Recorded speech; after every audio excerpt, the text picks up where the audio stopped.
নমস্কার বন্ধুরা, প্রয়াসের ইউটিউব চ্যানেলে তোমাদের সকলকে স্বাগত। আজকে আমরা এই কারণেই এসেছি, তোমাদের রিসেন্টলি পিএসসি ক্লার্কশিপ পরীক্ষা হয়তো সকলে অ্যাপিয়ার করেছো। এখন পিএসসি ক্লার্কশিপ যেহেতু হয়ে গেছে, এখন ইউটিউবেও তোমরা খুললেই দেখতে পাবে যে পিএসসি ক্লার্কশিপ কাট অফ নিয়ে অনেকে কথা বলছে। আমরা একটা কাট অফ নিয়ে প্রেডিকশনের কথা তো আজকে এই ভিডিওতে বলবো, থাম্বনেল দেখেও হয়তো বুঝতে পেরেছো। কিন্তু তার থেকেও বড় কথা, দেখো কাট অফ প্রেডিকশন করে কিন্তু এখানে তোমাকে মানে আমি যেখানে লিখেছি থাম্বনেলে যে কাট অফ আর সেভ স্কোর দুটোর মধ্যে কিন্তু তফাৎ আছে।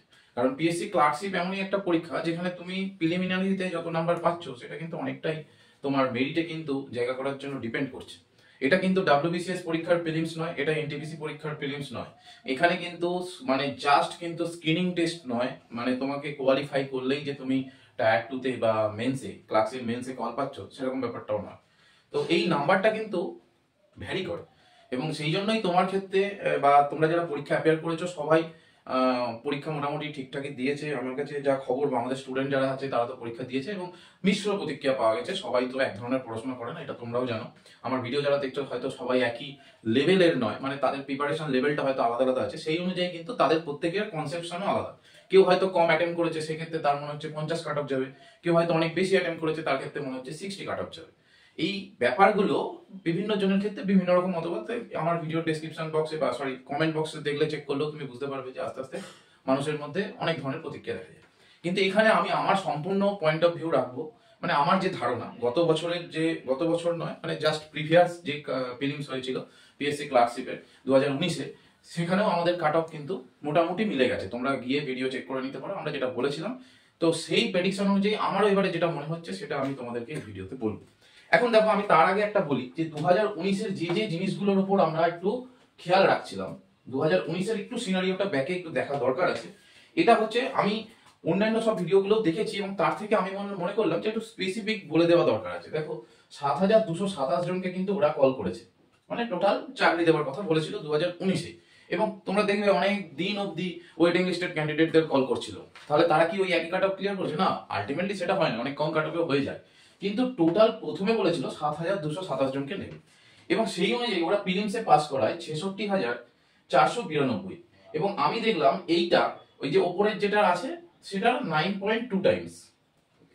তাহলে মোটামুটি 9 গুণ প্রার্থীকে ওরা কিন্তু ডাকছে। 9 থেকে 10ই হচ্ছে এটা পিএসসির একটা ট্রেন্ড বলতে পারো, যে 9 থেকে 10 গুণ ক্যান্ডিডেটকে ওরা প্রাথমিক পর্যায়ে পাস করায়। তো এবারে গতবারে যখন ইউআর যখন প্রিলিমসের যখন কাট অফটা ওরা ডিক্লেয়ার করলো, তখন দেখা গেল ইউআর এর কাট অফ হচ্ছে 65।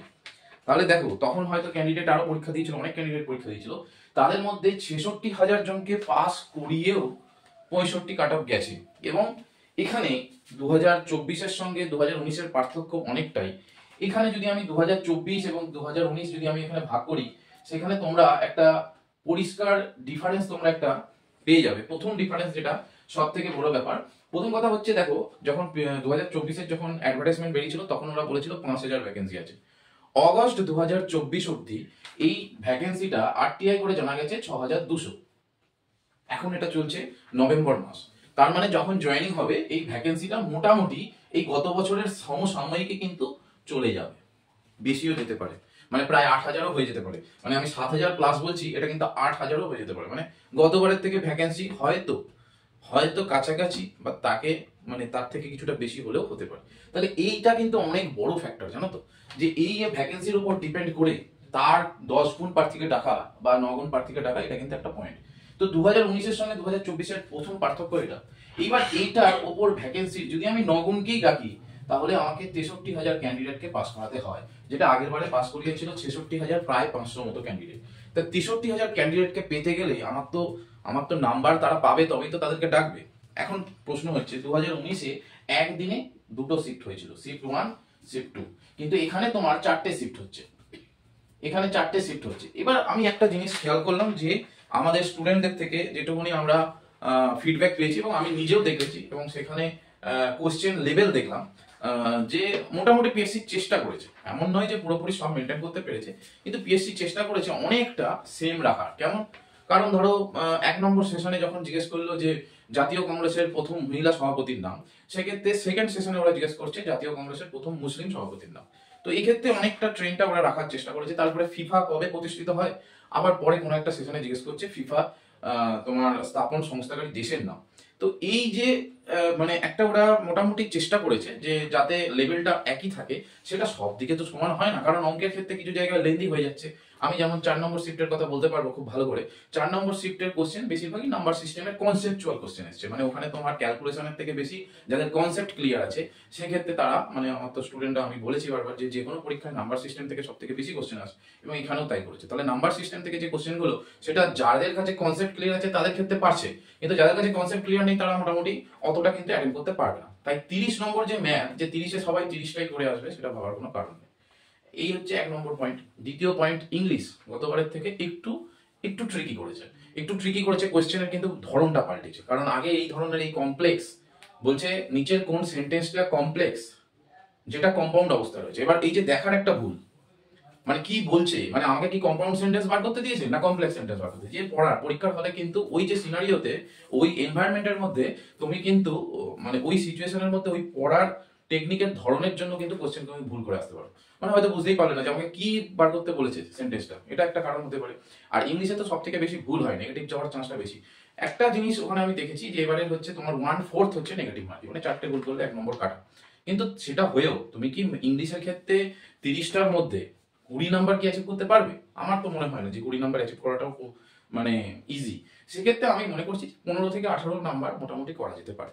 ম্যাথের ক্ষেত্রেও আমি সেটাই বলবো, মোটামুটি 20 থেকে তোমার 25টা বা 22টা, এটা অঙ্কটা করাই যায়, মোটামুটি করতে পারবে। তাও হচ্ছে তোমার লেন্দি আছে, কিছু কিছু পার্ট বা কিছু কিছু সেকশন খুব লেন্দি করেছে। জিকের ক্ষেত্রে ধরো আমি ওই যে বললাম, কোনো সেকশনের জিকে হাত দেওয়াই যাচ্ছে না, হাত দেওয়া যাচ্ছে মানে কয়েকটা, 10টা থেকে 12টা, মানে 40টা জিকের মধ্যে 10টা থেকে 12টা কিছুটা। আর খুব অ্যাবসার্ট কোশ্চেন করেছে, মানে যে হচ্ছে ধরো ট্রেন্ড যেগুলো আছে, মানে যে কোশ্চেন গুলো জেনারেলি আমরা পড়ি বা পড়ানো হয় সেই কোশ্চেন নয়। মানে এটা যেমন পিএসসির একটা নেচারও তো আছে, মিসলেনিয়াসে এমন ধরনের কোশ্চেন করা হয় যে এমন কিছু বইয়ের এমন কিছু লেখকের নাম বলা হয় হয়তো কোনোদিনই জানা নেই বা পড়া নেই। কিন্তু সেক্ষেত্রে এবারের পিএসসি যেমন মিসলেনিয়াসের কোশ্চেন কিছুটা একটু ঠিকঠাক ছিল, কিন্তু পিএসসি এই ধরনের ট্রেন্ডটা ফলো করে। তো এই যে জিনিস, এখানে মনে হয় না যে কেউ ক্লার্কশিপ যে জিকের যে কোশ্চেন 40-এর মধ্যে 30টা অ্যাটেম্প করে এসছে। যদি কেউ করে থাকে তার তো মানে তাকে খুব বাহবা দিতে হবে যে সে করে এসছে, তবে জেনারেলি করতে পারবে না। তো আমি একটা আমাদের প্রয়াস চ্যানেলেও একটা পোল করিয়েছিলাম, এবং সেখানে আমি একটা ট্রেন্ড দেখলাম যে বলেছিলাম যে কত অ্যাটেম্প করার পরে তোমার মনে হচ্ছে তুমি অ্যাটেম্প অনেক অনেক করতে পারো, তুমি 90ও অ্যাটেম্প করতে পারো, কিন্তু আফটার মানে এক্সাম তোমার হচ্ছে এসে যদি তুমি কোশ্চেনগুলো আস্তে আস্তে মেলাতে শুরু করো, তখনই দেখবে তোমার আস্তে আস্তে নেগেটিভ বাড়তে শুরু করেছে। এবং এই নেগেটিভটা বেড়ে বেড়ে তোমার আলটিমেটলি নাম্বারটা কততে দাঁড়াচ্ছে, এবং সেখানে বেশিরভাগ স্টুডেন্টেরই রিয়াকশন হচ্ছে বিলো 60। তো বিলো 60 যদি আমার নাম্বার হয়, যেটা 2019-এর ক্ষেত্রে আমি বলবো কোয়েশ্চেনের স্ট্যান্ডার্ডটা এটা ইজি টু মডারেট ছিল, সেখানে এখানে মডারেট টু টাফ, এই একটা ডিফারেন্স, খুব বড় ডিফারেন্স এখানে কোয়েশ্চেনের কিন্তু মানে করা যাচ্ছিল। এক্ষেত্রে কিন্তু কোয়েশ্চেনের প্রথম কথা একটা, আর দ্বিতীয় কথা সেশন, 4টে সেশনের কিন্তু ডিফিকাল্টি লেভেল আলাদা, এবং সেই জন্য এই সব কিছু সিনারিওর উপর ডিপেন্ড করে আমাদের কিন্তু কাট অফটা প্রেডিকশন করতে হবে। আরেকটা ব্যাপার তোমরা বলো, যে আমি একটা জিনিস ভাবলাম এবারের পরীক্ষায় প্রেজেন্টের হারটা খুব কম ছিল। এখানে 2019-এ আমি জানি না কত মানে প্রেজেন্ট ছিল, এর থেকে এখানে কিন্তু কম আছে। এবার এখানে যে কম আছে, এখানে দু ধরনের ব্যাপার আছে। এখানে আমি মোটামুটি যেটা বুঝলাম 60% প্রেজেন্টের হার ছিল, 60% প্রেজেন্ট ছিল। তো আমাদের ক্যান্ডিডেট বোধহয় টোটাল আমরা যেটা আরটিআই করে সবাই জেনেছি যে 7,14,413 জন আমার ফর্ম ফিল আপ করেছে। তো এটার যদি আমি 60% যদি আমি বার করি, সেটা মোটামুটি ওই 4,28,000 মতো দাঁড়ায় অ্যাপ্রক্সিমেট, ঠিক আছে? তো 4,28,000-এর 10%, আমি বলছি যে কোনো পরীক্ষার, আমার আগের ভিডিও দেখলেও তোমরা বুঝতে পারবে, যে কোনো পরীক্ষার 10% হচ্ছে তোমার জেনুইন ক্যান্ডিডেট পরীক্ষা দিতে যায়, মানে পড়াশোনা করে গেছে, মানে তারা পরীক্ষায় পাস করবে এই ধরনের চিন্তা ভাবনা নিয়ে গেছে। তো এই 4,28,000-এর 10% যদি করো, তোমার ওই 42,000 সামথিং মতো, 42,800 মতো ক্যান্ডিডেট। তো এরা এই 42,800 ক্যান্ডিডেটকে তোমাকে জেনুইন ক্যান্ডিডেট, মানে এবারে যারা পরীক্ষা দিয়েছে, এবার এইখানে আমি দেখতে পাচ্ছি আমার 63,000 ক্যান্ডিডেটকে ওরা কল করবে। তাহলে সিনারিওটা বুঝতে পারছো কতটা গ্যাপ রয়েছে? তাহলে এই যে কাট অফ, আমার আগের বারের কাট অফ থেকে অবশ্যই এটাকে নিচে নামাতে হবে, নাহলে ক্যান্ডিডেটই আমি পাবো না, তাই না? তারপর কোশ্চেনের ডিফিকাল্টি লেভেল আছে, এমন নয় যে কোশ্চেন খুব জল ভাতের মতো কোশ্চেন হয়েছে। তো এই ক্ষেত্রে আমাকে কাট অফ একটু নামাতেও হবে, আবার এই দিকটাও খেয়াল রাখতে হবে এখনকার পরীক্ষায় সবাই কিন্তু পিএসসি ওরিয়েন্টেড ক্যান্ডিডেট নয়। সব দিকগুলো আগে বিচার করো। এখন যারা এনটিপিসি পরীক্ষা দেবে তারাও পিএসসি দিতে এসছে, যারা এসএসসি কিছুদিন আগে এসএসসি সিজিএল দিয়েছে তারাও পিএসসি দিচ্ছে, কিছুদিন আগে হাইকোর্ট দিয়েছে তারাও পিএসসি দিচ্ছে। তো অনেক অ্যাসপিরেন্ট রয়েছে। আগে যেমন পিএসসি যারা দিত তারা পিএসসি একটা ভাগ, আগে যেমন এসএসসি দিত এসএসসির একটা ভাগ, এরকম আলাদা আলাদা ভাগ ছিল, কিন্তু এখন এরকম নেই। আর ফরম্যাট তো তোমরা দেখতে পাচ্ছ, আগেকার 50-50 ম্যাচে তোমার কত রান হতো আর এখন কত রান হয়। এখন টি20 যবে থেকে এসেছে তবে থেকে রান বেড়ে গেছে, সেই জন্য কম্পিটিশন লেভেলও বেড়ে গেছে, কাট অফ বাড়ছে, সেটাও যেমন সত্যি। সেই রকম এই যে ট্রেনগুলো, এখানে আমার 42,800 পাস করাচ্ছে, কিন্তু আমার লাগবে 63,000 স্টুডেন্ট। এইখানটা তো অনেক বড় গ্যাপ, এবং এখানে স্টুডেন্ট পাওয়া মুশকিল। সেক্ষেত্রে হয়তো পিএসসির কাট অফ ওদেরকে কমাতে হবে। আরেকটা কোশ্চেন, এইখানে অনেকে বলতে পারে আমার নিচে যে স্যার প্রেজেন্ট যারা ছিল তারা তো যারা জেনুইন ক্যান্ডিডেট তারা প্রেজেন্ট ছিল। আচ্ছা, এটাও যেমন সত্যি। এই ছাড়া এই মাঝখানে ধরো পিএসসি ক্লার্কশিপের ফর্ম ফিল আপের থেকে পিএসসি তোমার পরীক্ষার মধ্যে যতগুলো রেজাল্ট বেরিয়েছে তোমরা একটু খেয়াল করে দেখো, এসএসসি সিজিএল যে প্রিভিয়াস জয়েনিং কিন্তু হয়েছে। তো এনটিপিসির কিছু কিছু ক্ষেত্রে ওয়েটিং লিস্ট থেকে আবার জয়েনিং হয়েছে। ওই যাদের জয়েনিং হয়ে গেছে তারা পরীক্ষা দিতে আসেনি, তারা ফর্ম ফিল আপ করেছিল পিএসসি, তাদের কিন্তু কিছুটা পার্ট পরীক্ষা দিতে আসেনি, তারা কিন্তু জেনুইন ক্যান্ডিডেট। এবং তারা পরীক্ষা দিতে আসেনি মানে কাট অফ, মানে কম্পিটিশনটা অনেকটা কমে যাচ্ছে। ব্যাপারটা বুঝতে পেরেছো? তো সেই জায়গায় আমার এবারের কাট অফ মনে হচ্ছে, এটাকে তোমরা জেনারেলি বলতে পারো যে ইউআর এর ক্ষেত্রে আমার এবারে 61 +- 3 করে আমি ধরেছি। এই কাট অফটাকে আমি ধরে রাখছি 61 +- 3, মানে আমার কাট অফ যেতে পারে 58 থেকে 64। আমি 58 থেকে 64 কেন বলছি, আমি আবার বলছি 65 এর থেকে নিচে যাবে, কিন্তু কম আবার সব দিক সিনারিও আমাকে বিচার বিবেচনা করতেও হবে। তো 58 থেকে 64 হচ্ছে জেনারেল, আমি আনরিজার্ভ ক্যাটাগরিতে ধরেছি। এবার আগের বারে যদি তোমরা সিনারিও দেখো, 65 থেকে এসসি কাট অফ গেছে প্রায় 20 নম্বরের মতন গ্যাপ ছিল, মানে 45, 46, 47 গেছিল। তাহলে এটাও তুমি ধরে রাখতে পারো এসসির কাট অফ এখান থেকে প্রায় 20 নম্বর তুমি বাদ দিয়ে দাও, 38, মানে ওই 40 থেকে 44 মতো তুমি কাট অফ ধরে রাখতে পারো। এসটির কাট অফ তো আরো কম গেছিল, এসটির আগের কাট অফ গেছিল 29 মতো। কতটা গ্যাপ বুঝতে পারছো? 30, প্রায় 36 নম্বরের গ্যাপ। তাহলে এখান থেকে তুমি 36 নম্বরের গ্যাপ করে নাও, এইরকম গ্যাপ করে নাও, ঠিক আছে? তো এই কাট অফ মোটামুটি আমার যেটুকুনি চিন্তা ভাবনাতে দাঁড়াচ্ছে। এবার দেখো কাট অফ আর সেট স্কোর, যেটা সবথেকে বড় ব্যাপার। এই কাট অফ ক্লিয়ার করলে কি তুমি পরীক্ষায় কল পেয়ে যাবে, মানে পরীক্ষাটা কি পাস করতে পারবে, এইটা সবথেকে বড় ব্যাপার। আমি যেটার জন্য বলছি সেট স্কোর, তোমাকে সেট স্কোর যদি করতে হয়, আশা করি দেখতে পাচ্ছে, সেট স্কোর যদি হয় তোমার এই যে 58 থেকে 64 পেলেই তুমি পাস করে যাবে মনে করছো, এক্ষেত্রে একটা অসুবিধা আছে। কারণ কি বলতো, এই নাম্বারটা তোমার কিন্তু মেন্সের সঙ্গে যোগ হবে। তো এই ক্ষেত্রে তুমি 65 ধরে রাখতে পারো, 65 প্লাস যারা করছো তাদেরকে খুব ভালো করে মেন্স দিতে হবে, তবেই তোমরা কল পাবে, মানে আলটিমেটলি তোমরা পরীক্ষায় পাস করতে পারবে। আর যারা মনে করছো সেক্রেটারিয়েট লেভেলে যাবে তাদের অবশ্যই এখন হয়তো তারা খুব ভালো মানে পড়াশোনায়, তারা অলরেডি 72 প্লাস, মানে এর যে নাম্বার তার থেকে 10 বেশি। অবশ্যই তারা যদি নাম্বার প্রিলিমসে করছো তাদের ক্ষেত্রে একটা ফেয়ার চান্স আছে।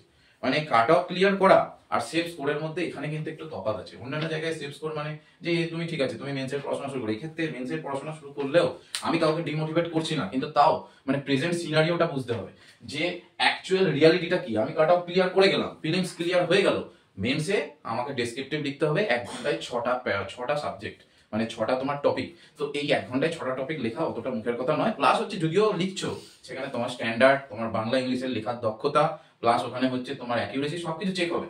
সেইখানে তোমাকে নাম্বারটা তুলতে হবে, সেই নাম্বার আর এই নাম্বার যোগ করে তোমার মেরিট লিস্ট তৈরি হবে, সেখানে তুমি কি জায়গা করতে পারবে। সেই জন্য দেখো ওরা কিছুদিন বাদে তো ওএমআর আপলোড করবেই, এবং তারপরে অ্যান্সার কি অনুযায়ী মিলিয়ে দেখে নাও যে তোমার নাম্বার কত হচ্ছে। তারপরে মোটামুটি প্রিলিমসের পরে মেন্সে, কারণ মেন্স হতে এখন অনেক দেরি, ধরে রাখতে পারো আগামী বছর পুজোর আগে আগে হয়তো মেন্স হলেও হতে পারে। এখন আমি কোনো কিছু বলতে পারি না, কারণ আমি তো পিএসসি কর্তৃপক্ষ নয়, তবে ওদের যা ট্রেন্ড আছে এটা হতে পারে। তবে আমার একটা চিন্তা ভাবনা, যেটা আমার আইকিউ লেভেল যেটা বলছে যে 2026-এর একটা ভোট আছে, এবং ভোটের আগে আগে হয়তো এই জয়েনিংটা করাতে পারে, যেটা হচ্ছে আমাদের সরকারের একটা চিন্তা ভাবনা রয়েছে যে এই জয়েনিংটা যদি ভোটের আগে আগে করানো যেতে পারে। তো তার আগে যদি জয়েনিং করাতে হয় অবশ্যই পুজোর আগে আমাকে মেন্স নিতে হবে, নাহলে মেন্স নেবার পরে ইন্টারভিউ কল করতে হবে, ইন্টারভিউ নিতে হবে, তো অনেক কিছু ব্যাপার আছে।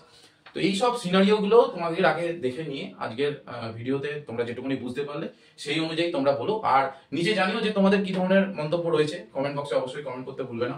আর বন্ধুদের মধ্যে এটা শেয়ার করে দিও যে আমাদের কোয়েশ্চেন চ্যানেলের পক্ষ থেকে এই ধরনের একটা চিন্তা ভাবনা তোমাদের সামনে রেখেছি। আর যারা মিসলেনিয়াস আর ক্লার্কশিপের জন্য আমাদের মেসেজ করছো বা বলছো যে আমরা এখানে পরীক্ষাটা মানে সরি ব্যাচে আমরা পড়বো কি করে।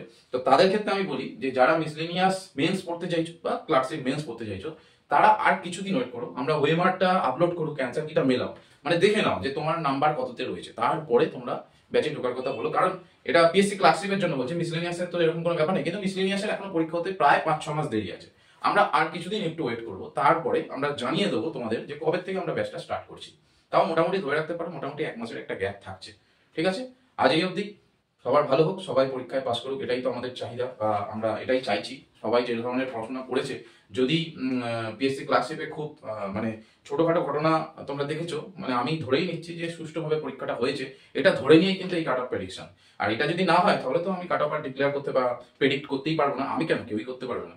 জেনুইননেসের জন্য বা যদি অনেস্টলি সবকিছু হয়ে থাকে, তার জন্যই আমাদের এই চিন্তা ভাবনা। সবার ভালো হোক, আজ এই অবধি। ওকে, থ্যাংক ইউ।